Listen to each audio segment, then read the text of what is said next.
Hey guys, before we get started, I'm Kelton and this is Obsessed Reviews. This is a channel where I give my thoughts and opinions on vehicles, and I'm going to share some more thoughts with you on the new 2024 Nissan Rogue refresh. So let's get into it.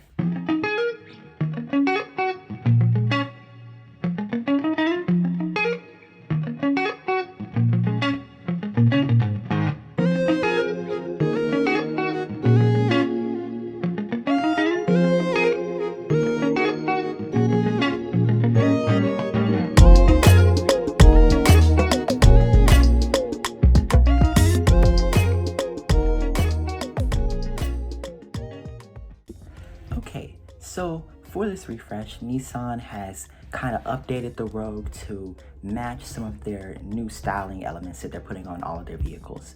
So Nissan has changed a few things like the grille, the bumpers, front and back, and the interior mostly. Now I'm getting started with the exterior changes. Firstly, the grille. The grille is special. It's something I can't say that I really love, but it's something I can't say I hate either. And I think that's the same way a lot of people feel about it, because this is the same type of grille they changed on the Altima and on the Sentra now. So it looks very different than what they had before, and I definitely liked what they had before better, but I don't think it's going to change people's opinions about the vehicle entirely, of course.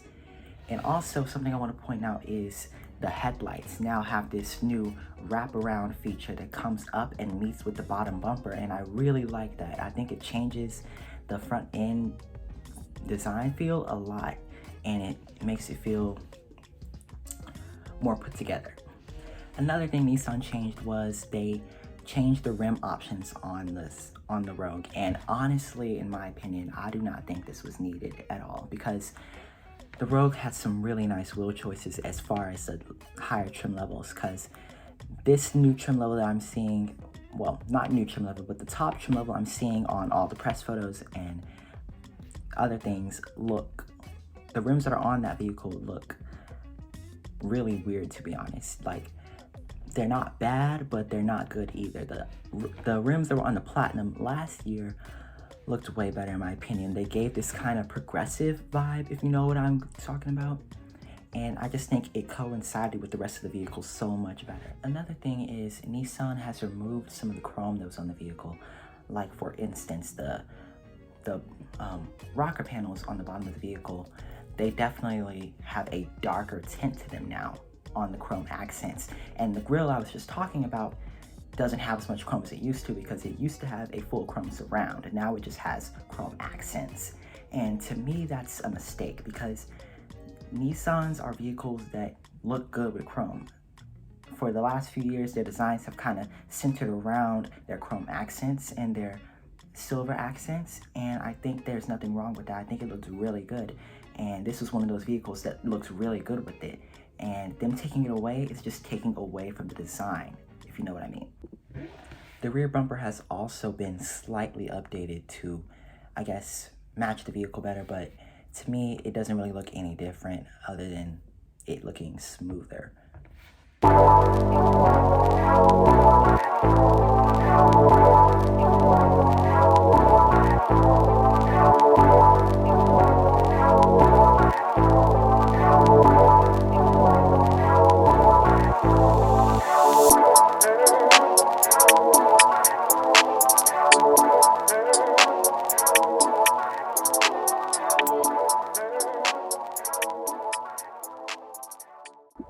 Now, moving on to the interior, Nissan has changed it to be a little more tech innovative and to compete with the newest SUVs. So it now has the same 12.3-inch touchscreen that we see in the Altima, and I'm pretty sure was in the Armada.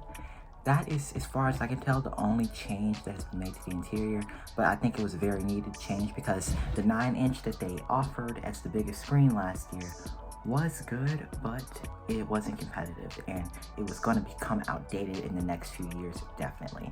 So, very good choice on that.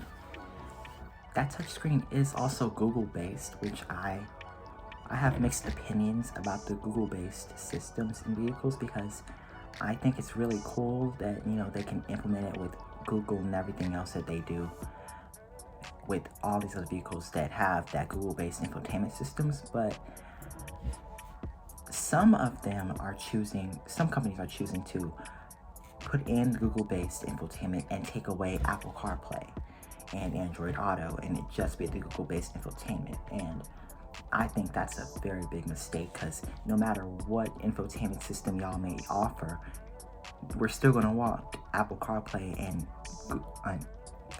Android Auto projection because it's just a really important thing. Now, lastly, we're going to talk about the engine options. So, the main engine that will be in this new Rogue for the top level trims, which is what I'm only going to talk about, is the the 201 horsepower turbocharged 3-cylinder. And I've never seen a vehicle have a 3-cylinder engine in a long time, but if that's what they want to do, that's what they want to do. And from what I've heard, the driving dynamics of the new Rogue are not that good, and the 0 to 60 is about 7.8 seconds, so it's very average for the class, maybe even a little slow for the class. But I think for anybody just commuting from work and back, that's plenty of power. Okay, wrapping it up. This was a very short review because this honestly wasn't a huge refresh, but I think it was a good refresh. Nissan has been changing the way their brand looks for the past few years, since I'd say about 2019, and trying to heighten the luxury of their vehicles, heighten the power, and improve upon their CVT engines, which is, you know, a problem that everybody seems to have with Nissans. So I think that the refreshes that they're performing are not the best, to be honest, because these vehicles, they look peculiar. And I don't think they look better than the last generation. That goes for the Nissan Sentra, that goes for the Altima, that goes for now this Rogue. They don't look better than their generation before the refresh. They're just putting more tech in it, which is obviously needed, but the new styling on the wheels and the grille are totally unneeded in my opinion, and these vehicles looked good before.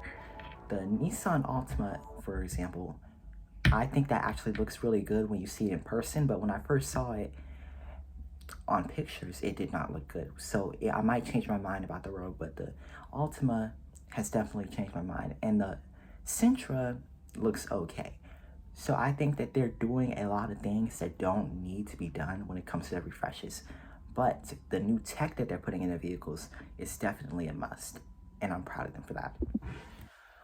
Well, but that's it for this video because, you know, like I said, this is a very short restyling, but I think that Nissan did a great job. If you guys made it this far in the video and you liked the video, please like and comment and subscribe, and I'll see you guys next time. Bye.